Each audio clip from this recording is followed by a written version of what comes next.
우리 말씀을 같이 나누도록 하겠습니다.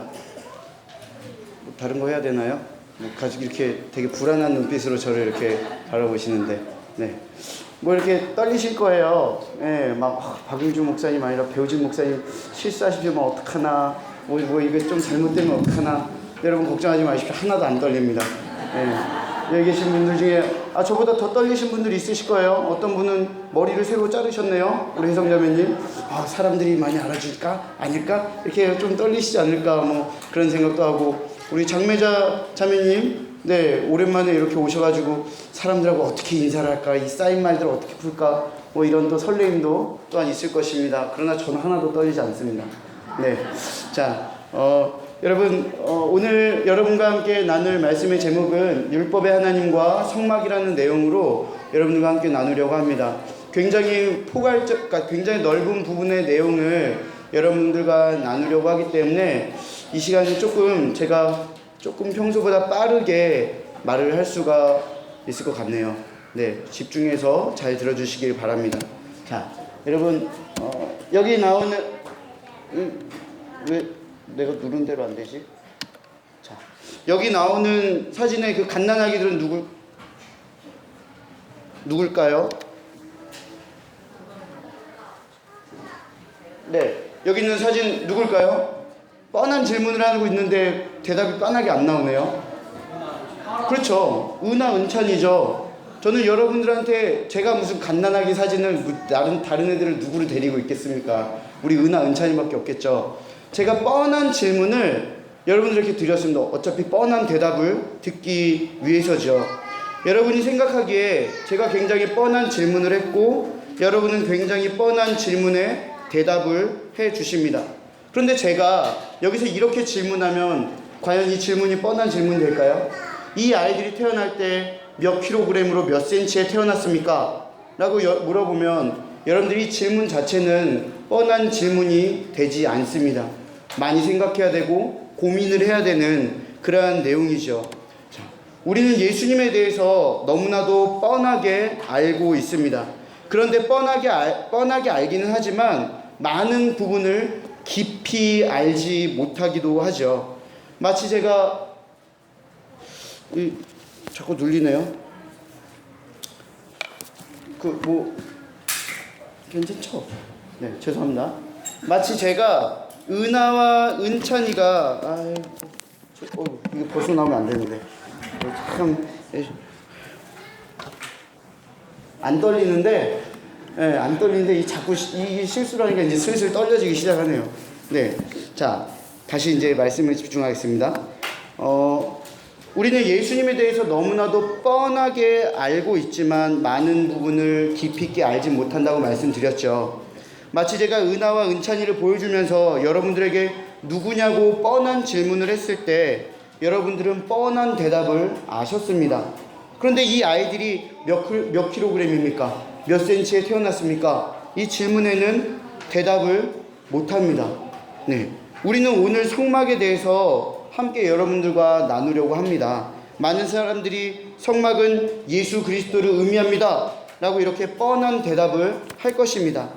이 시간 뻔한 대답뿐만이 아니라 여러분들이 대답하는 그 내용이 깊이 있는 내용, 그리고 예수님에 대해서 조금 더 충분히 알아가는, 이 성막을 통해서 알아가는 그러한 시간이 되길 바랍니다.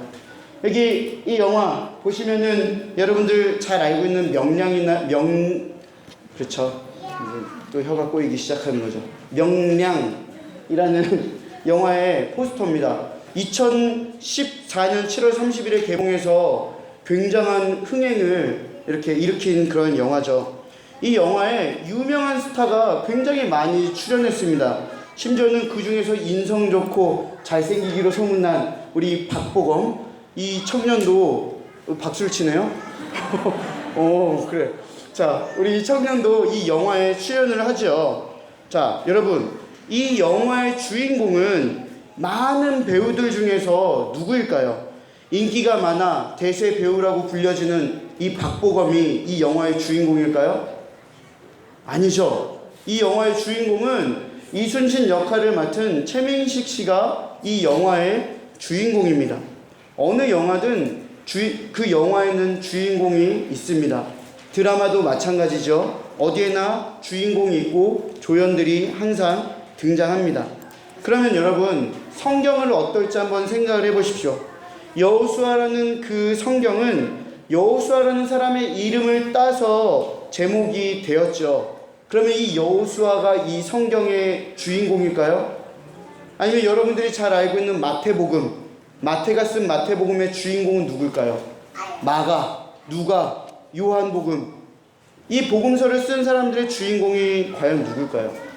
우리는 창세기부터 요한계시록까지 성경에 66권이 있는데 이 모든 성경의 주인공은 바로 예수님이라는 것을 잘 알고 있죠. 마태복음이라고 해서 마태가 주인공이 아니라 예수님이 주인공이십니다. 예수님은 이 성경의 주인공이시고 성경에 등장하는 모든 인물들은, 실존했던 인물들은 다 조연일 뿐이죠. 오늘 우리가 함께 나누려고 하는 이 성막의 이야기도 그와 똑같습니다. 동일합니다. 성막의 주인공은 예수님이십니다. 성막의 물건들도 아니고요, 그 안에 나오는 다른 설계도나 그런 것들이 아니라 오직 예수 그리스도가 이 성막의 주인공이라는 사실을 우리는 기억하면서, 여러분들 성막에 잘 알고 있는 분들은 내가 얼마나 잘 알고 있는지 한번 점검해 보시고, 잘 몰랐다 하시는 분들은 이 시간을 통해서 성막에 나타나는 예수님이 우리에게 얼마나 큰 은혜들을 제공해 주시고 공급해 주시는지 이 시간 여러분과 함께 은혜의 시간이 되기를 간절히 바라고 소망합니다. 아직 서론입니다. 본론이 들어가기 전이죠. 본론에 들어가기 앞서서 여러분들께 몇 가지 좀 말씀드리자면, 이 성막이라는 내용 자체는 굉장히 광범위합니다. 어떤 목사님은 52주 동안 이 성막을 설교하는 목사님도 계실 정도예요. 그래서 그 광대한 분량, 엄청난 분량을 오늘 이 설교 시간에 짧게 한다는 게 너무 많이 아쉽지요. 그러나 아쉬운 마음을 뒤로하고 여러분들 또한 오늘 이 성막을 간단하게 들었다면 이 성막이 주는 은혜들이 어떤 것인지 스스로 묵상하고 연구하는 여러분들에게 바랍니다. 그렇다고 신천지 찾아가서 이렇게 막 성경 공부하시지 마시고요. 자, 두 번째로 안내해드리고 싶은 것은 앞으로 보여지는 그림과 사진들은 절대로 성막의 실제 모습이 아니라는 것입니다. 지금 이 세상에서 그 당시 지어졌던 성막에 관련된 모든 것들을 제대로 재현해 놓은 것은 아무것도 없습니다. 그러니까 여러분들 사진을 보면서 저게 성막이구나, 하나님 감사합니다, 은혜롭습니다, 이런 마음을 가지실 필요는 없어요. 그냥 이러한 형상으로 대략 이렇게 만들어졌구나. 중요한 것은 성막에 그 주는 내용들, 의미들이 중요하기 때문에 보여진 것들에 너무 믿음과 신앙을 담지 않으시길 바랍니다. 세 번째로는 내용이 너무 많아요. 그래서 제가 원고를 이렇게 보고 이렇게 집중해서 하려고 해요. 여러분들 막 배목사가 눈도 안 마주치고 이렇게 원고만 보고 하네, 마주치고 할 수 있죠. 그러면 설교가 1시에 끝날 수 있을 것 같습니다. 정말 자신 있게 말할 수 있습니다. 원고 안 보면 설교 1시간입니다. 왜냐하면 원고 페이지가 14페이지거든요. 네, 그만큼 이제 준비를 되게 많이 했고 또 놓칠 수 없는 부분들이 성막에 너무나도 많이 있다는 것을 말씀드리고 싶습니다. 그리고 마지막으로 설교 노트가 없죠. 설교 노트가 없고 반대로 설교 체크 노트가 있습니다. 이건데요, 여러분들 이따 예배가 끝나고 제가 뒤에다 비치해 놓을 겁니다. 그러면은 어린아이들과 함께 부모님들이 오늘 배운 내용들을 식사하시면서 빨리 이렇게 체크해서 저한테 먼저 내시면 10개 이상 맞추시면 제가 바로 이 CD, 여러분들 별로 유명한 사람 아니에요. 소양씨라고 유명하진 않아요. 네. 유명하나요? 몰랐네요. 네? 공CD요? 비닐이 벗겨지지 않았는데 지금 공CD를, 내가 그런 기술이 어딨다고. 5장을 준비했어요, 제 개인적으로. 그러나 이것도 협찬받았습니다. 네. 제가 아는 어떤 선교사님이 이렇게 소영씨가 와서 이제 CD를 줬대서 저도 달라고 이렇게 연락을 해가지고 이제 받았어요. 네. 그래서 여러분들 언젠간 이 설교 때 한번 터트려 보리라 이렇게 했는데 그때가 오늘이 왔네요. 그래서 여러분들 자녀들과 함께 이렇게 문제를 풀어서 제출해 주시고요. 그리고 또한 어른들은 안 줍니까? 드립니다. 물론 애기들이 어린 집도 드립니다. 그래서 어른들은 한 2가정 정도 이렇게 제출해 주시면 제가 먼저 이렇게 우선 선착순으로 먼저 다섯 분을 드리도록 하겠습니다. 네. 뭐 좀 기대되시나요? 되게 기분이 좋네요. 네, 감사합니다. 자, 서론이 너무 길었죠? 이제, 네. 여기 이스라엘 팀나 국립공원에서 이렇게 성막을 다시 만들어낸 거예요. 이스라엘에서 만들었으니까 뭔가 다르겠지. 아니요. 다를 거 하나 없습니다. 그냥 너무 신기하게 생각하지 마시고, 성막이라는 게 실제로 있었고, 정말로 이것이 우리에게 주시는 하나님의 은혜와 사랑이구나, 라는 것을 기억하시면 됩니다. 자, 우리 먼저 성막은 무엇이며 성막을 하나님께서 세우시려는 이유가 무엇일까 우리 한번 같이 나눠야 됩니다. 여러분, 성막이라는 것은 하나님이 거하시는 집입니다. 그럼 하나님께서 이 거하시는 집을 세우시려는 이유가 무엇일까? 하나님께서는 하나님의 자녀들과 함께 하시기 위해서 이 성막을 지으신 것입니다. 그런데요, 우리는 하나님이 우주보다 크신 분임을 잘 알고 있습니다. 그렇게 볼품없고 작은 성막에 하나님이 거하시기에는 많이 부족하죠. 또 한편으로는 하나님은 죄인들과 함께하지 못하십니다. 이스라엘 백성도 지금을 살고 있는 우리도 모두 아담과 하와로부터 원죄라는 것을 물려받았습니다. 이미 다 죄인입니다. 그런데 원죄뿐만 아니라 우리들은 자범죄도 짓고 있습니다. 우주보다 크신 하나님께서 하나님이 거하실 집을 지으라고 하신 것, 그리고 죄인과 함께 하시려고 한다는 것에 우리는 의아할 수밖에 없지요. 하지만 하나님은 이스라엘 백성에게 성막을 지으라고 명령하십니다. 이 말은 곧 하나님께서 이스라엘 백성과 함께 하시겠다는 겁니다. 그러나 이스라엘 백성들은 죄인이죠. 죄가 사라져야 하나님과 함께 할 수 있습니다. 여러분 좀 아시겠습니까? 하나님께서 이스라엘 백성에게 함께 하시기 위해 성막을 지으라고 명령하신 것입니다. 이 말은 곧 죄를 가지고 사는 이스라엘 백성들의 모든 죄를 하나님께서 없애 주시겠다. 그래서 너희들과 함께 하겠다라고 지금 선언하고 계시다라는 것이죠. 이스라엘 백성은 이 성막을 통해 죄가 씻김을 받게 될 것이며 하나님을 만날 수 있게 될 것입니다. 그리고 그들은 하나님과 함께하게 될 것이죠. 우주에서 가장 안전한 곳, 우주에서 가장 든든한 곳에 이스라엘 백성들은 거하게 될 것입니다. 이 성막은 모세가 요청한 것도 아니고 백성들이 요청한 것도 아닙니다. 하나님 스스로 먼저 내가 그렇게 해주겠다, 그렇게 하겠다 라고 선포하시고 명령을 내리신 것입니다. 하나님께서 죄인들에게 찾아오시겠다고 먼저 말씀을 하신 것이죠.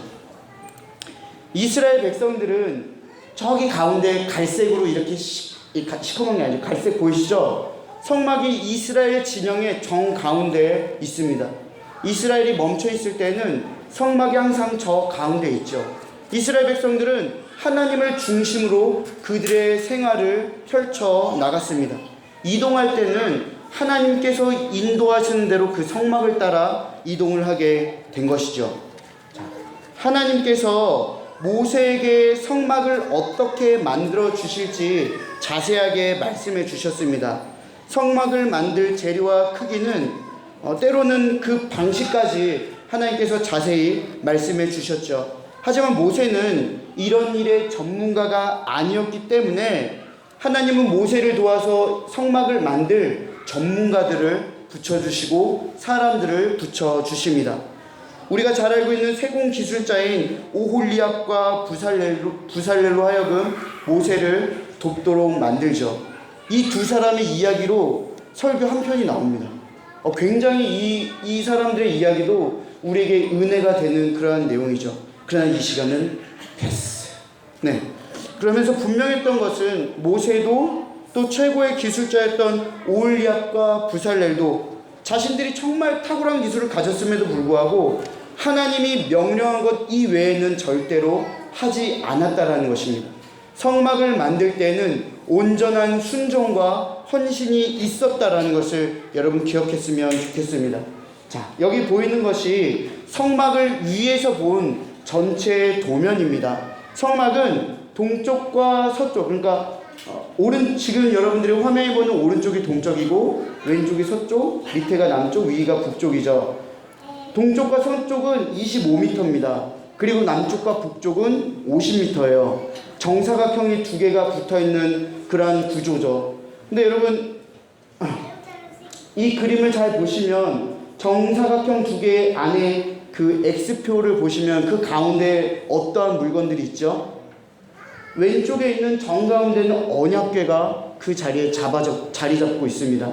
그리고 오른쪽에는 번제단이 자리 잡고 있습니다. 이 말은 뭐냐면 하나님께서 이 성막을 계획하시고 이 제작을 말씀하실 때 그냥 허술하게 대충 만들라고 하신 게 아닙니다. 굉장히 섬세하게, 굉장히 체계적으로 건축적인 예술과 모든 것들을 다 포함해서 하나님이 만들어 주신 것을 우리는 기억해야 합니다. 자, 성막의 울타리를 한번 이제 점점 성막 안으로 들어가 보죠. 성막은 아카시아 나무로 만든 60개의 기둥이 주변을 이렇게 삥 둘러쌉니다. 그리고 이 기둥을 약 140m가 되는 흰 모시로 성막의 울타리를 둘렀습니다. 이 울타리의 높이는 2.5m입니다.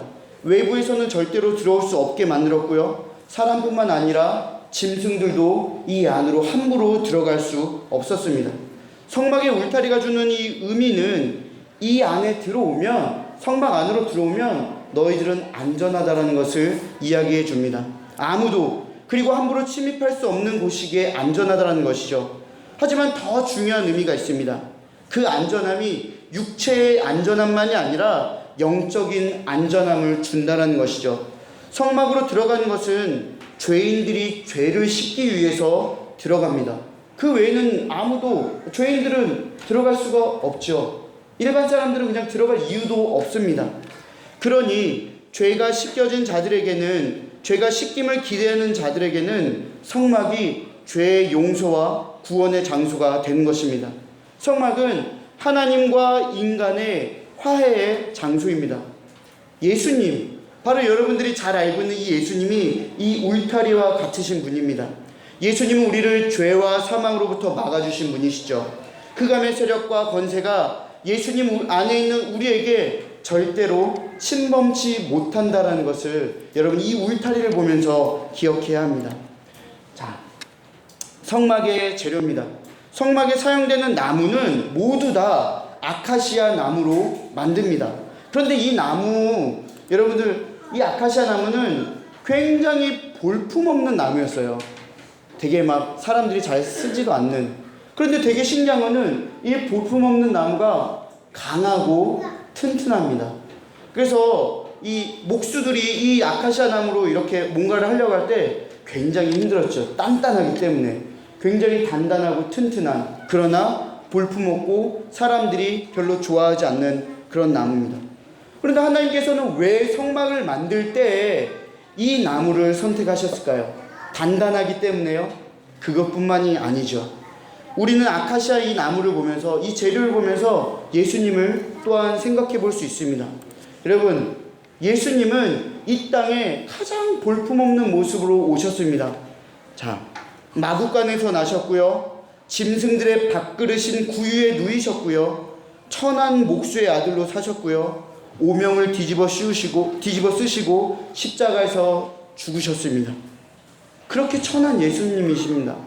그런데 세상을 창조하시고 다스리시는 그 하나님, 그 신께서 볼품없는 모습, 인간의 모습으로 오셨다라는 것, 그 또한 우리에게 굉장히 중요한 의미를 전달해 준다는 것입니다.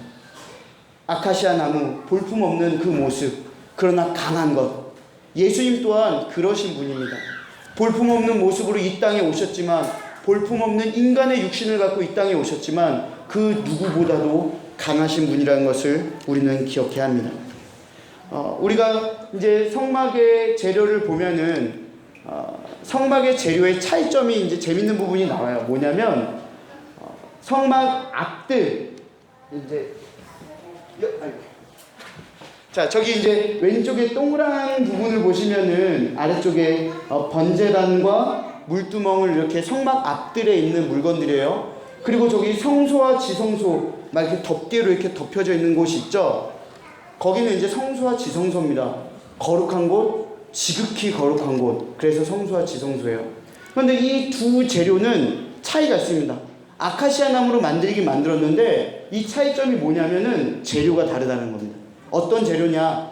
이 나무를 덮는 덧입혀지는 재료가 다른데 밖에 있는 거는 노시고 이 안에 있는 모든 물건들은 금으로 싹 다 뒤덮었다라는 것입니다. 자, 여러분 금하면 떠오르는 것이 무엇이죠? 금하면 떠오른다는 것은 빛나다, 값비싸다, 귀하다라는 것입니다. 예수님은 빛나는 왕이시고 이 세상 그 어떤 누구보다 귀하신 분입니다.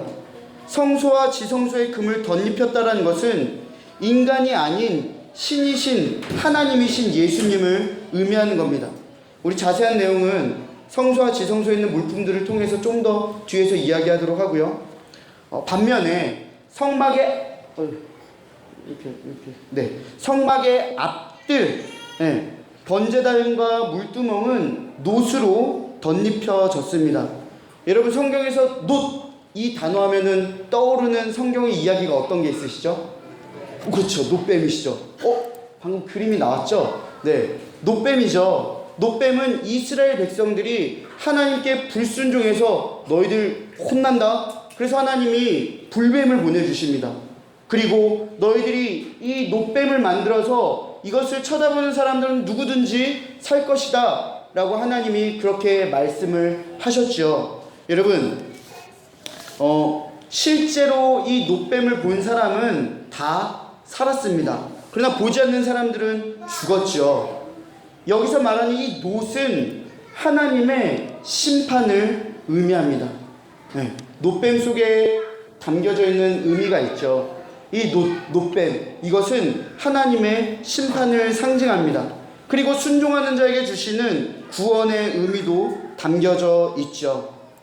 성막 앞뜰에서 놋으로 만들어진 기구들을 통해서 죄인들은 피로써 하나님의 심판에서 구원을 얻습니다. 그리고 금으로 만들어진 성소와 지성소, 그리고 그 기구들을 통해서 예수 그리스도의 인도함을 받아 하나님께 나아가는 것입니다. 하나님의 영광스러운 빛나는 그 보좌, 그 영광 앞으로, 그 금빛 찬란한 그 영광 앞으로 이 죄인들이 나가게 되는 것이죠.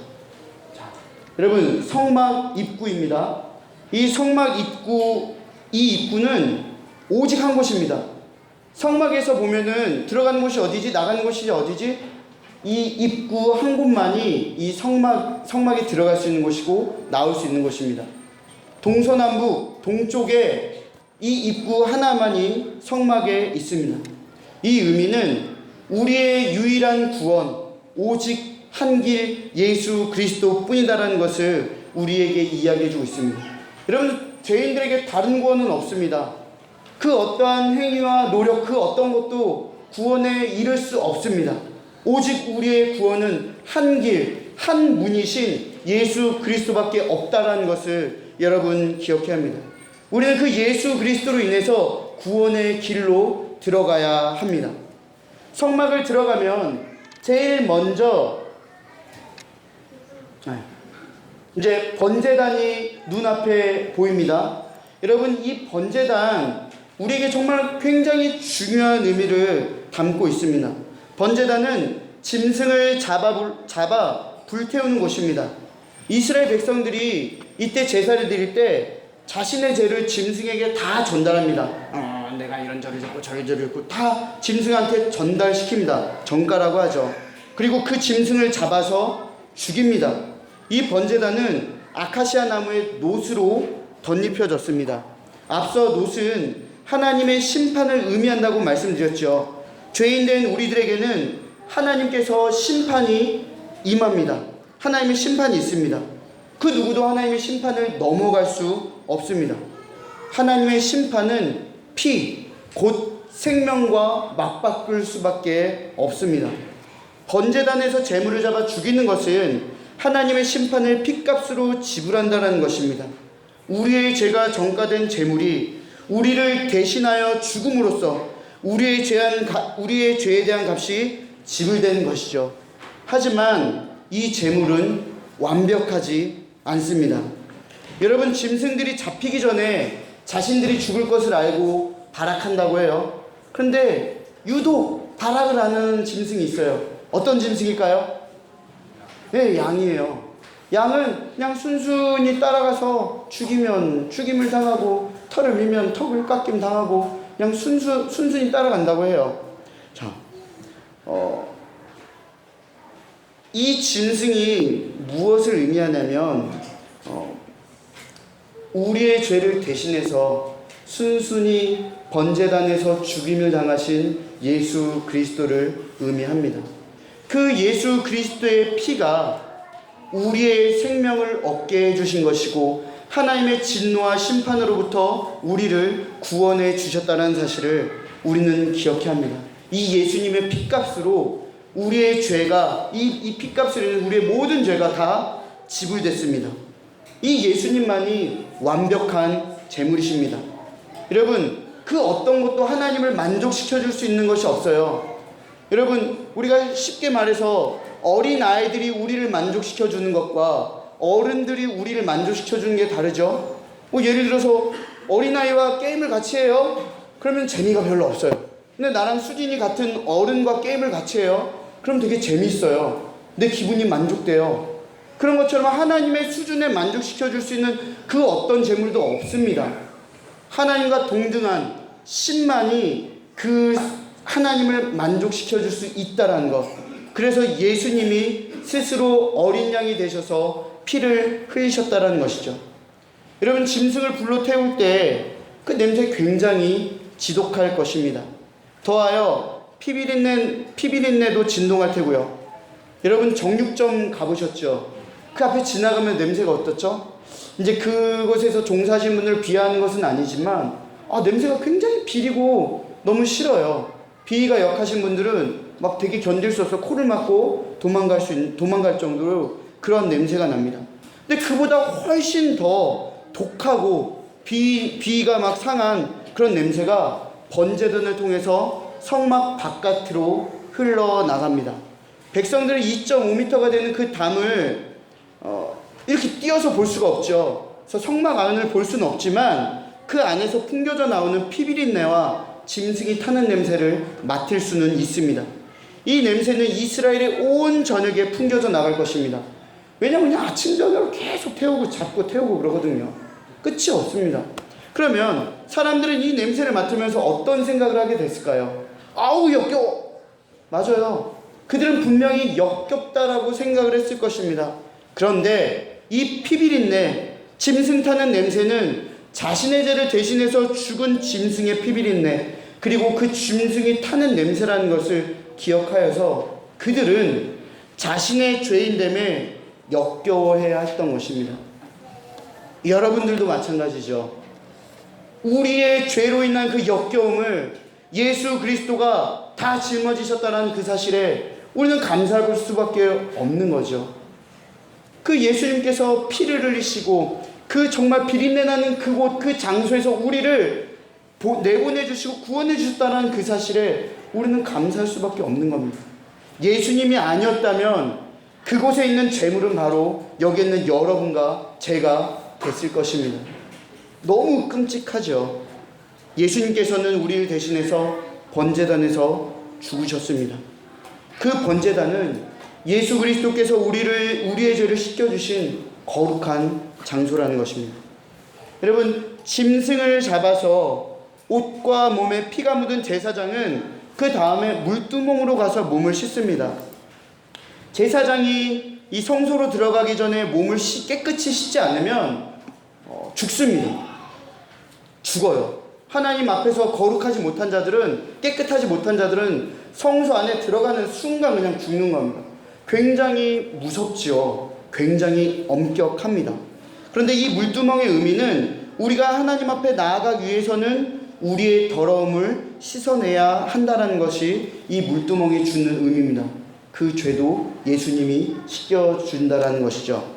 자, 그런데 우리는 할 내용은 너무 많은데 시간은 계속 가고 너무 뭐 이렇게 저만 혼자 신났나요? 여러분들 재미없으신가요? 그렇죠. 그럼 뭐 한 12시 반까지 뭐 이렇게 죄송합니다. 표정은 안 좋으시네요. 자, 그런데 우리 번제단과 이 물두멍에 아주 중요한 의미들이 담겨져 있다는 걸 반드시 짚고 넘어가야 합니다. 여러분, 번제단과 물두멍은 둘 다 씻는다라는 의미를 갖고 있죠. 자, 근데 번제단은 피로써 죄가 씻김을 받는 거고 물두멍은 물로써 씻김을 받는다라는 것입니다. 자, 그런데 여러분, 우리는 어떠한 죄들을 가지고 있죠? 여기 계신 여러분들이 갖고 있는 죄들이 뭐죠?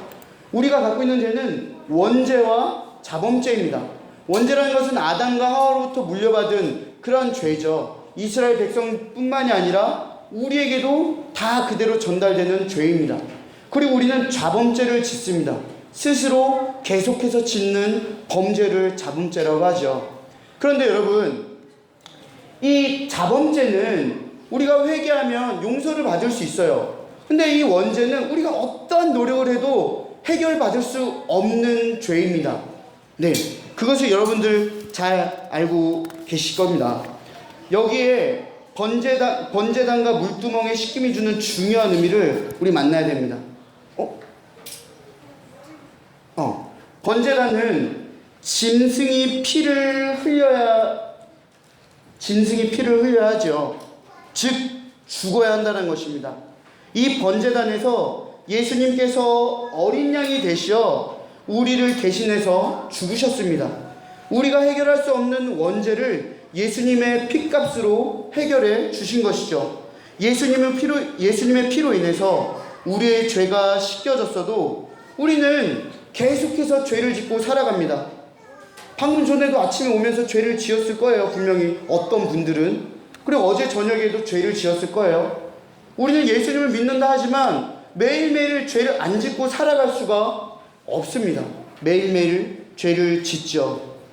그러면 여러분, 예수님 피로 인해서 우리의 죄가 씻겨졌어도 우리는 계속해서 죄를 짓고 살아갔는데 이런 상태로 하나님 앞에 나아갈 수 있습니까? 없지요. 그렇기 때문에 물두멍이 필요한 겁니다. 원죄가 예수님으로부터 해결됐다면 우리는 늘 예수님을 의지해서 계속해서 회개해서 하나님 앞으로 나아가려고 노력을 해야 하는 것입니다. 물두멍은 바로 우리 스스로 지은 자범죄를 씻어내는 곳입니다. 이것이 번제단과 물두멍이 우리에게 주는 씻김의 중요한 의미입니다. 그런데 여러분 기억하십시오. 이 과정, 이 순서는 절대 뒤바뀔 수 없습니다. 번제단이 먼저고 그 다음 물두멍입니다. 그 말은 즉 예수 그리스도의 보혈의 피가 우리를 씻겨주심이 아니면 우리는 절대로 회개를 해도 죄의 용서를 받을 수 없다는 것입니다. 우리는 그 예수님 때문에 예수님으로 인해서 회개하고 용서받을 수 있다는 사실을 여러분 이 번제단과 물두멍을 통해서 꼭 기억하셨으면 좋겠습니다. 자, 이제 성소입니다. 우리는 이제 성소로 들어갈 수 있게 됐습니다. 이 성소 이렇게 생겼어요. 뼈대인데 이제 한쪽에 이제 넓은 판들이 탁탁탁탁 이제 붙어 있죠. 근데 이거는 조금 뒤에 이제 자세히 얘기를 해주고요. 널판이라는 게 있어요. 이 하나하나 이 판을 널판이라고 하는데 이 널판의 겉과 중앙을 이 널판은 남쪽에 20개, 또 북쪽에 20개, 서쪽에 6개, 장막 뒤에, 그러니까 모퉁이에 2개씩 더 널판이 되어 있습니다. 총 48개고요. 그리고 한 개의 널판에는 은받침이라는 게 2개씩 있습니다. 남쪽에 40개, 북쪽에 40개, 서쪽과 장막 뒤에 두 모퉁이의 널판까지 해서 16개, 총 96개가 만들어져 있죠. 근데 이제 여기서 뭐 숫자가 중요한 건 아니고요. 널판에 주는 이 널판이 연결되는 게 굉장히 중요해요. 여러분들 널판이 하나하나씩 이렇게 있으면 바깥으로 이 대가 널판들을 연결해 줍니다. 그런데 보이지 않는 안쪽 가운데에서 널판이 또 막대가 쭉 널판들을 연결해 줍니다. 근데 이거는 우리의 교회론과 연결이 됩니다. 이 널판 하나하나가 바로 여기 계신 성도님들입니다. 성도님들 한 분 한 분이 이루어져서 성막 하나의 교회를 이루죠. 근데 여러분들을 연결해 주는 게 누구죠? 그 연결해 주는 막대기가 누구죠? 여러분들을 관통해서 여러분들을 모두를 다 연결해 주는 건 누구죠? 그렇죠. 바로 예수님입니다. 교회는 예수님이 머리가 되시는 한 몸 된 공동체라는 사실을 기억하고 이 널판의 의미를 기억했으면 좋겠습니다.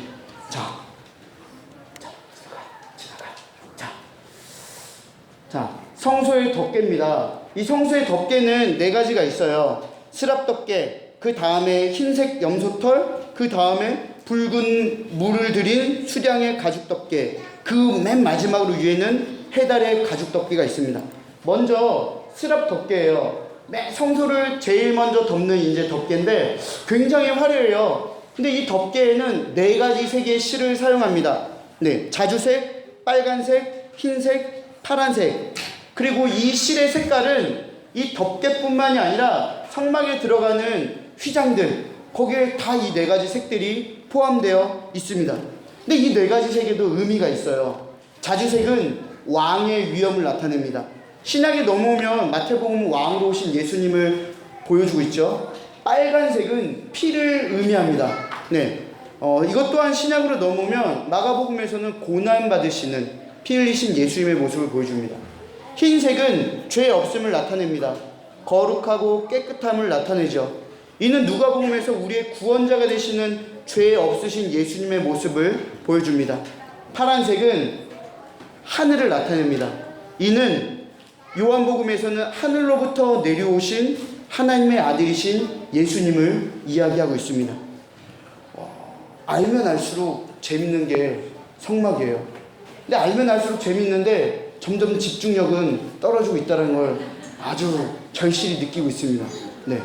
그래도 설교하는데 준비 열심히 해왔는데 이렇게 좀 웃으면서 좀 저를 바라봐 주시면 참 기분이 좋을 것 같아요. 뭔가 이렇게 점점 이렇게 뭔가 위축되는 느낌은 뭐죠? 네. 자, 우리 첫 번째 덮개인 이 스랍 덮개는 예수님을 상징해요. 우리를 덮어주신 예수님이세요. 두 번째 덮개, 흰 염소털 덮개는 우리의 죄를 지고 제물로 바쳐진 염소와 같이 우리의 죄를 짊어지시는 죄가 없으신 예수님을 의미합니다. 세 번째 덮개인 붉은 물들인 수량 가죽의 덮개는 예수님께서 우리를 위해서 피 흘려 죽으신 그 예수님을 의미하고요. 마지막으로 해달의 가죽 덮개는 예수님께서 우리를 보호해 주신다라는 그 의미를 부여해 줍니다. 근데 성경에 나타나는 이 해달이라는 거 지금까지 이것을 정확하게 풀어낸 학자가 없어요. 어떤 사람들은 이제 가장 비스꾸리매라는 걸로 돌고래 껍데기, 가죽 이렇게 이야기를 해요.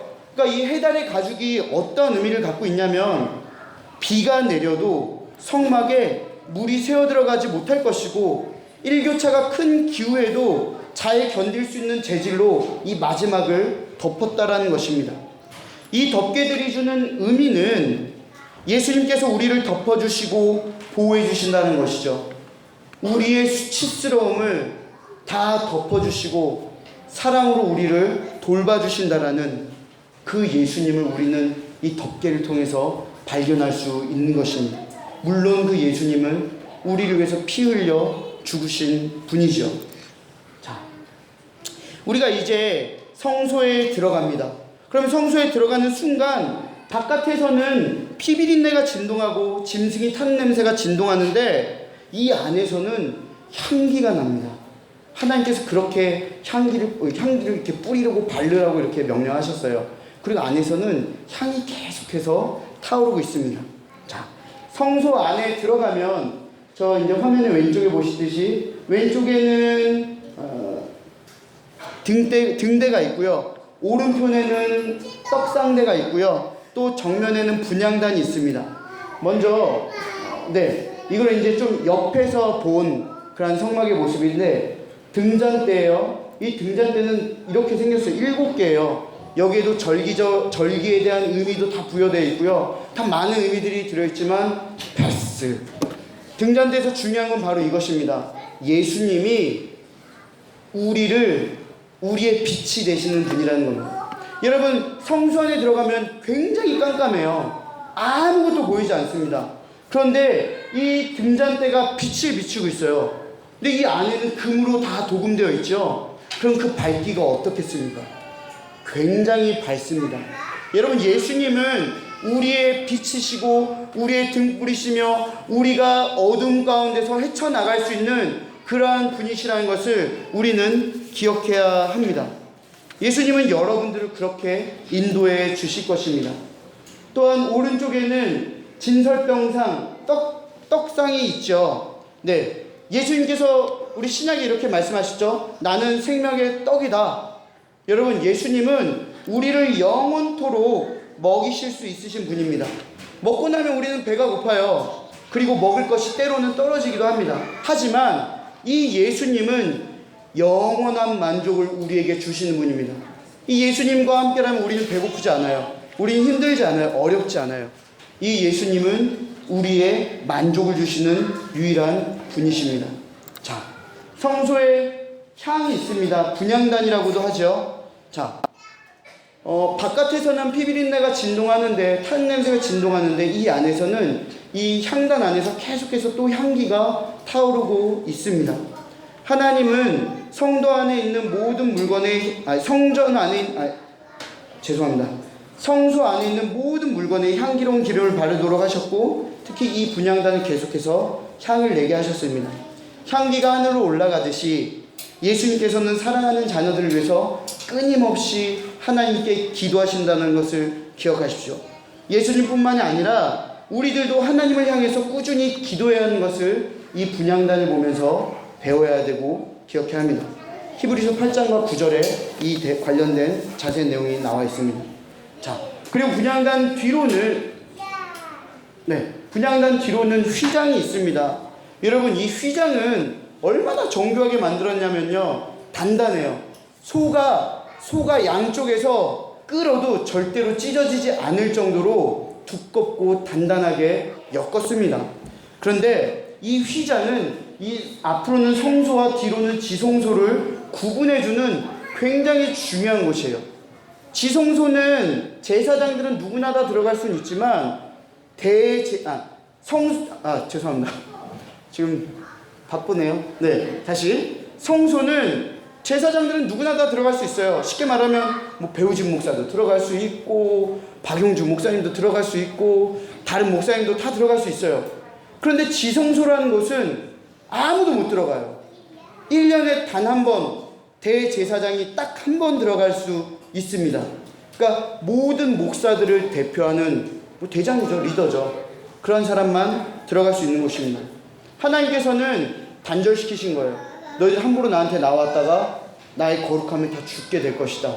그러니 여기는 아무나 들어올 수 없다. 그런데 놀라운 것은 이 휘장이 소 2마리가 양쪽에서 당겨도 찢어지지 않는 그 휘장이 예수님께서 십자가에서 숨을 거두시는 그때 위에서부터 아래로 찢어졌다라고 성경에 다 기록되어 있다라는 것입니다. 여러분들 그 말이 거짓이라고 믿습니까? 저는 아니요. 저는 거짓이 아니라고 믿고 그것이 사실이라고 믿습니다. 그런데 이 휘장이 하늘로부터 아래로 찢어졌다는 것에 의미가 있습니다. 하나님께서 우리에게 이제 됐다. 너희들 예수 덕분에 이젠 너희들 나에게 아무나 나올 수 있게 됐어. 내가 너희들과의 단절됐던 것들을 다 끊어주마. 위에서부터 아래로 찢어주신 겁니다. 하나님이 인간들을 위해서 하늘로부터 이 땅에 모든 그 단절된 것들을 다 하나님께서 끊어주신 것이죠. 이 모든 것이 다 하나님의 계획입니다. 아무것도 하지 않는 우리는 그저 그 하나님의 사랑에 그냥 누리면 되는 것이죠. 하나님은 너무나도 우리를 그렇게 사랑하시는 분이십니다. 휘장 뒤쪽에는 언약궤가 있습니다. 이 언약궤 안에는 만나와 이렇게 이렇게 생겼어요. 언약궤가 뭐 대충 이렇게 생겼어요. 천사가 이렇게 하고 이렇게 이 언약궤를 덮고 있어요. 근데 이 언약궤 안에는 만나를 담은 항아리, 또 아론의 쌍난 지팡이, 십계명이 적힌 두 돌판이 들어가 있습니다.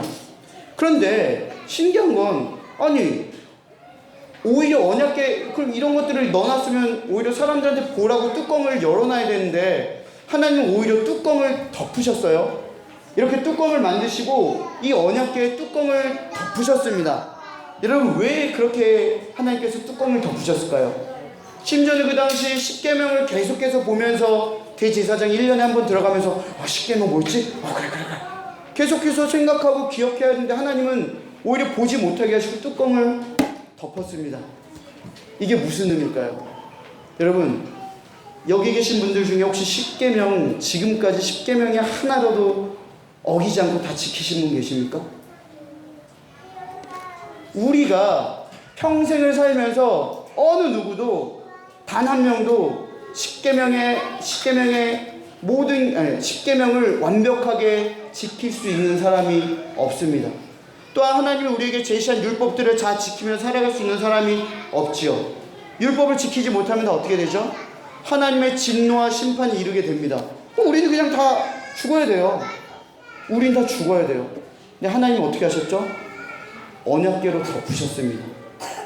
하나님이 우리가 지킬 수 없는 죄인이라는 것을 다 아시고 우리를 위해서 그 언약궤, 그 안에 있는 십계명과 그런 것들을 다 덮어주신 거예요. 사랑하는 우진아, 너 연약한 거 안다.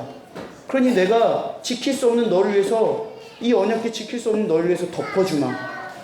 괜찮아. 여기 있는 여러분들에게 동일하게 하나님이 지금 말씀하고 계시다는 걸 기억하십시오.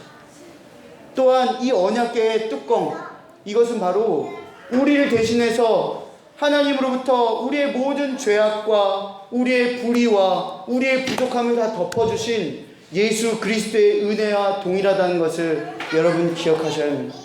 이 예수님이 우리의 모든 죄, 우리의 연약함을 다 덮어주셨기 때문에 우리는 바로 이 하나님께 나아갈 수 있게 된 것이며, 우리는 바로 진노의 심판을 받지 않아도 된 것입니다. 그래서 이 언약궤는 은혜의 보좌 또는 화해의 덮개라고 불리기도 합니다. 예수님은 십계명을 다 충족시키신 분이죠. 오직 예수님만이 하나님의 율법을 다 지키셨습니다. 우리를 대신해서 죽으신 그 예수님이 십계명을 모두 지키셨기에, 그리고 율법을 완성시켜 주셨기에 언약궤의 덮개가 덮여진 것처럼 예수님도 우리를 율법에서부터 덮어주셨고 자유케 해 주셨습니다.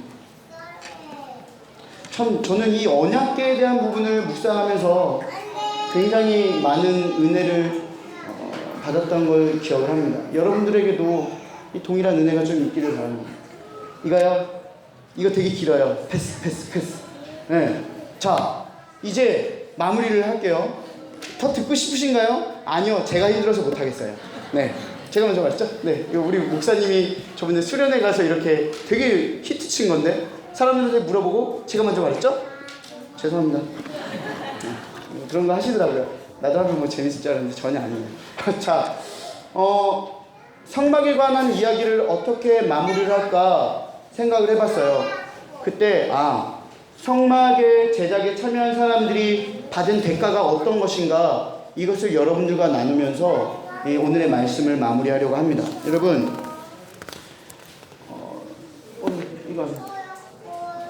자, 우리 출애굽기 39장 42절부터 43절 말씀을 제가 한번 읽어보겠습니다. 여호와께서 모세에게 명령하신 대로 이스라엘 자손이 모든 역사를 마침에 모세가 그 마친 모든 것을 본즉 여호와께서 명령하신 대로 되었으므로 모세가 그들에게 축복하였더라. 자, 여러분, 성막에 참여한 사람들이 받은 대가가 뭔지 아세요? 막 높은 지위일까요? 아니면 많은 돈일까요? 어떠한 대가들이 어떻게 떨어졌을까요? 성경에 보면은 모세의 기도입니다. 모세가 그냥 축복기도 한 번 해준 거예요. 그러면 저는 이거 보면서 참 그런 생각을 해봤어요. 그냥 간단하게 우리 하나님 되게 짠돌이신가? 뭐 스크루지 영감님처럼 막 되게 막 아끼시나? 근데 여러분, 이런 생각하는 사람이 있다면 부끄러워해야 돼요. 저처럼 이렇게 부끄러워하셔야 돼요. 왜냐하면 이 사람들은 이미 넘치게 받았습니다. 그렇기에 하나님이 성막을 만들라고 할 때, 재물을 내놓으라고 할 때, 그리고 너희들의 그 기술을 헌신하라고 할 때 이들은 모든 것들을 다 헌신하고 내놓을 수 있었습니다. 이들이 받은 것들이 뭘까요? 이들은 이미 애굽에서 나올 때부터 하나님께 많은 것들을 받았죠. 만나와 메추라기를 배부르게 먹었죠. 광야 생활 끝날 때까지 이들의 옷과 신발이 닳지 않았다라고 성경에 분명하게 기록되어 있습니다. 정말 하나님께서는 이들에게 필요한 것들을 그때그때마다 항상 충족시켜 주신 그러한 하나님이십니다. 구원해 주셨죠. 이들이 더 이상 무엇을 바라고 무엇을 받아야 합니까? 이들은, 이 성막 제작에 참여한 사람들은 이미 넘치게 받았기 때문에 더 이상 하나님께 무엇인가 대가를 바랄 필요가 없었습니다. 그리고 순종을 하게 된 것이죠. 사랑하는 여러분, 우리도 마찬가지입니다. 하나님은 우리 모두에게 이미 충만히 우리가 넘치도록 다 베풀어 주셨습니다. 그럼 여러분들은 이제 무엇을 더 하나님께 요구하시고 원하시는 것입니까? 하나님, 나 이거 못 해주셨는데요. 하나님, 나 이거 안 해주셨는데요. 왜 하나님, 나 이렇게 안 해주시죠? 여러분들이 이렇게 하나님 원망하십니까? 아니요. 하나님은 이미 넘치도록 우리에게 부어주셨고 앞으로도 넘치도록 채워주시고 부어주실 것입니다. 우리가 생각하는 것 그 이상으로 더 좋은 것들을 여러분과 저에게 베풀어 주시고 은혜를 공급해 주신 하나님을 저는 믿습니다. 여러분도 그 하나님을 믿으셔야 합니다. 사랑하는 여러분, 여기에 있는 여러분과 저는 하나님으로부터 복을 받은 사람들입니다.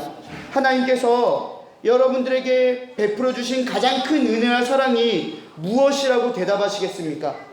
이 성막에 대한 모든 것들을 볼 때 우리에게 주어지는 가장 큰 복, 가장 큰 은혜, 가장 귀한 사랑은 우리가 죄로부터 구원을 받을 수 있도록 예수 그리스도를 보내주셨다라는 그 사실입니다. 우리는 이미 그 예수님 한 분만으로도 넘치게 받았습니다. 여기 계신 여러분, 우리 인생은 길어봤자 100년입니다. 그 시간 동안 여러분 부자가 되고 싶을 테고요. 좋은 일만 많이 생기고 싶을 것이고요. 유명해지고 싶고 또는 여러 가지 바라는 것들이 있을 것입니다. 그런데 우리가 여전히 죄인이라면 심판날에 우리가 영원히 경험해야 하는 것은 영원한 형벌의 장소라는 것을 기억하십시오. 하나님께서 성막을 지으신 이유, 죄인들과 함께 하시기 위해, 그러기 위해서 죄를 없애주셔야 했습니다. 바로 성막을 통해서죠. 하나님은 죄인인 우리들과 함께 하시길 원하십니다. 그러기 위해서 여기 있는 여러분과 저의 모든 죄를 없애주셔야 하죠. 바로 예수 그리스도를 통해서입니다. 오늘 이 시간 설교에서 가장 뻔한 주제인 예수 그리스도가 여러분의 마음에 가장 묵직한 주제로 남겨지길 바랍니다. 그 구원의 은혜가 여러분의 마음과 삶을 지배하는 능력이 나타나기를 간절히 바라고 소망합니다. 그리하여 하나님의 계획과 뜻에 순종하며 살아가는 여러분과 제가 되기를 축원합니다. 기도하시겠습니다. 그냥 사랑이 많으신 하나님, 성막을 통해서 나타난 하나님의 사랑, 또 예수 그리스도의 은혜와 성령님의 임재가 우리 가운데 이 시간 함께하기를 원합니다. 아버지 하나님, 우리가 그렇게 흔히 알았던 성막에 드러난 예수 그리스도가 우리의 삶에서 정말로 묵직하며 더욱더 우리의 중심을 잡는 그러한 귀한 뻔하지 않은 예수 그리스도가 되기 원합니다. 아버지 하나님, 우리 그 예수 그리스도를 바라보는 저희들 되게 하여 주시고 오직 그 예수 그리스도로 말미암아 살아갈 수 있는 승리하는 저희들 될 수 있도록 주여 인도하여 주시옵소서. 이번 한 주도 오직 예수만으로 인해 기쁨과 충만함이 더해지는 우리의 한 주가 되기를 간절히 바라며 은혜와 사랑이 많으신 살아계신 예수 그리스도의 이름으로 감사하며 기도드리옵나이다. 아멘.